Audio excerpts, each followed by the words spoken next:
everyone. Welcome back to Eyes on Prize.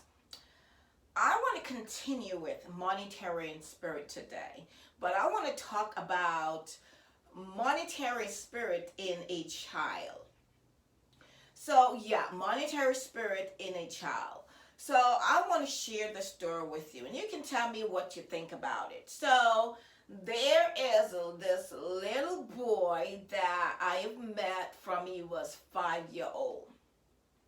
And I realized that this little boy at 5 got fascinated with me for a reason. Didn't understood why. He was just fascinated with me, just wanted around to be around me, and just seemed so mesmerized when he's around me. And I'm like, this is creepy. So I remember when he was 5 and I first did his hair because I had a beauty salon at the time. So and I was the owner of it. So when I met them the first time, then he became my client at 5. So the whole time that he was a client of mine, I realized he's always happy whenever he sees me. Very happy. Don't understand why, but because the mom was never in the picture, I thought, well, he maybe looked up to me as a mom figure. So I remember one day I was going home and I was running up the hill. Didn't know where they lived. And all of a sudden I saw this little boy just come out and just staring at me. I didn't even know it was him. And just staring at me. And he said, "Are you the lady that does my hair?" And then I look around, I'm like, "Oh yeah, what are you doing here?" He was like, "This is where I live." And I'm like, "Where is your parent?" He was like, "They're inside." So I gave him a hug, and then I continued running. And something just turn around. This little boy was watching me run up the hill before I turned the corner. And I'm like, "Oh wow, that's kind of creepy there." But I didn't pay any much attention. So throughout the time between he being 5 and 6, he would, when he come around me, he would say, "I like your hair. You changed your hairstyle today." He was like, "Oh, I like your backpack. I noticed, I like that backpack. I like your outfit. I like your tennis shoes." It's like he will just always complimenting me in everything that I put on or whatever I wear. And I'm like, okay, should I run or should I walk? That's how I felt at that time. But in my spirit, I just feel like I do not believe a child at 5 or 6 would be just into me like that. I just felt like it was a little bit more going on. So I remember that he just turned 11. And I remember one day before he turned 11, I went running and I decided to run somewhere that nobody knows me. So I'm running, coming down the hill, and all of a sudden this head just came out of the car, and the person said, "Can I get my hair done?" And I'm like, "What?" I'm out running, and I'm like, "I'm running." And his dad said, "I don't know how he knew it was you, but the moment you turn that corner, mark now, the corner is about half a mile, a long stretch. And when I turned the corner, he knew it was me." His dad said, "I don't know how he knew it was you, but he knew that person was you." And he just get excited whenever he see me. So, I'm like, I stopped, gave him a hug, and then keep running. And I'm thinking, okay, what just happened? So I didn't pay it any mind. So one day, he came to my house, and I'm like, you know what? I'm going to talk to this little boy. I want to know what is going on, how he know me that well. So I called him by his name, and I said, "Look, I need you to be honest with me. Do not lie to me." And he said, "Okay." So I said, first of all, I said to him, "Hey, do you have a girlfriend?" He said, "No, I'm into my study." And, he is athletic, so he's always exercising and out there doing amazing in everything that he does. His performance is awesome. Whether it's in track or, football, it doesn't matter. He does amazing. So I remember his dad say, that a lot of the little girls is age like him, because when he go to the game, he saw them and he would see how excited they're cheering for him, and he knows that these little girls like him, but he was like, I'm watching them. But the kicker to this is, I say to him, any little girl like you in your little group? He was like, no, she's like the Omi. She's like one of the Omi. I said, she's what? He was like, she's just like one of the Omi. And I said, does she know that? He laughed and said, she better know.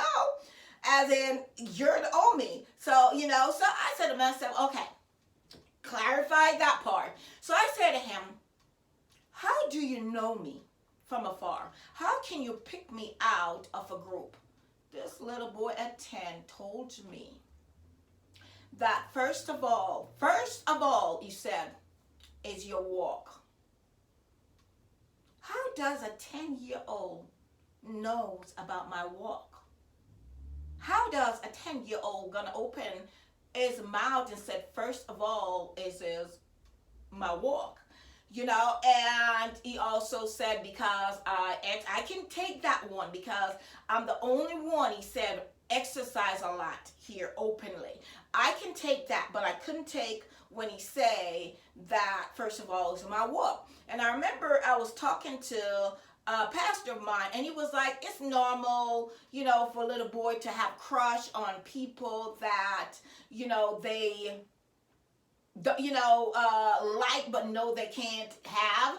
And when he said that, I'm like, that don't make sense one bit. I don't know what you're talking about, but what you said don't make sense, because he looked at it as the little boy is crushing on me, and in my spirit, I did not feel like the little boy was crushing on me. I felt like it's a little bit deeper than the little boy crushing on me. So this is what happened, because like I said, I felt like it's a little bit more. And whenever it will come around me from practice, lately I realized it was like, can I stretch? My muscles are locking up on me, and he will go down to the ground and, exercise, and I'm thinking to myself, oh my God, this little boy flexing in front of me. So it was I'm telling you, I just felt like creeped out, but I'm laughing inside, but I'm like, no, there is a deeper root to this problem. So it so happened that while I did the dad dread, because the dad have dreads too, and I did his dread, his mother was coming in town, and he was like, you know what, I would like you to meet my mom. And I'm like, at first, knowing the person I am, I would like, okay, fine. I can tell you okay, but if my spirit prick me and tell me no, I will not do it. But at the time, I'm like, yeah, because it was a Friday, and the parents come in for the whole week, and I'm like, okay, yeah. But I fasted Sunday, and by the Monday, the call came in, and I didn't answer, and then the text came in. My mom is in town. Remember now, she got here Sunday. And the Monday, the call came in and said, I want you to meet my mom. And I'm like, I just fasted, so I can't talk to your mom now. And I said how long she's going to be there. So she's going to be there for the weekend. I said, okay, fine. So every day after Monday, my spirits start getting a little bit off. Like, your mom just got here Sunday. Wouldn't you want to spend as much time with your mom? Why is it so important for your mom to meet me? What's so important about it that you couldn't spend time with your family before you want to for your mom to meet me? And secondly, we don't talk like that.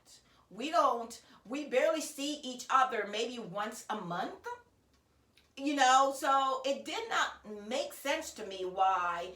I can understand if the mom leaving and like, hey, I'm driving her back here or so, and we're passing by your house. I just want you to drop by quick to let you say hi to my mom. I can dig that. I can see that. I can understand that. But for you to come by my home for me to meet her, I start thinking to myself, hold up. Why did the mom think that we're in a relationship? Because I'm one of that person will correct somebody. And maybe you're not going to like my correction if you just throw me under the bus like that without letting me know what is really up.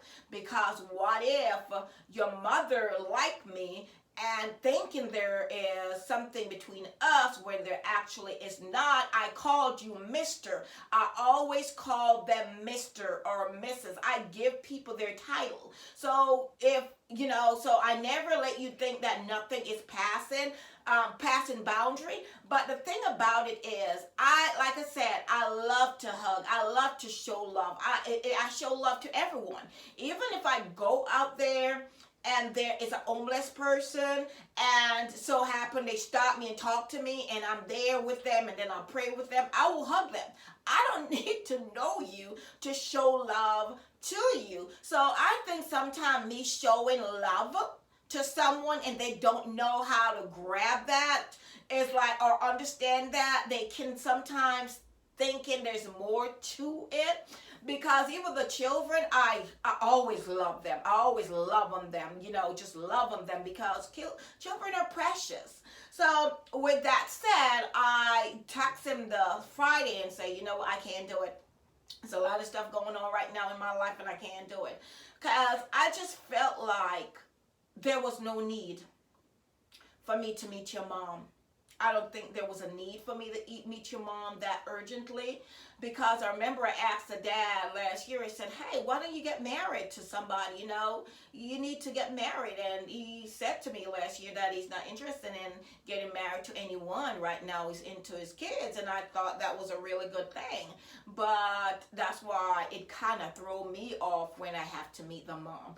But let me know what you think about this story. And I realized then that the little boy feeling or interest in me was not his own. That was from his dad. He was getting that feeling. You know how sometimes you have kids and you're talking on the phone and you're not thinking that the child is listening? Kids are nosy.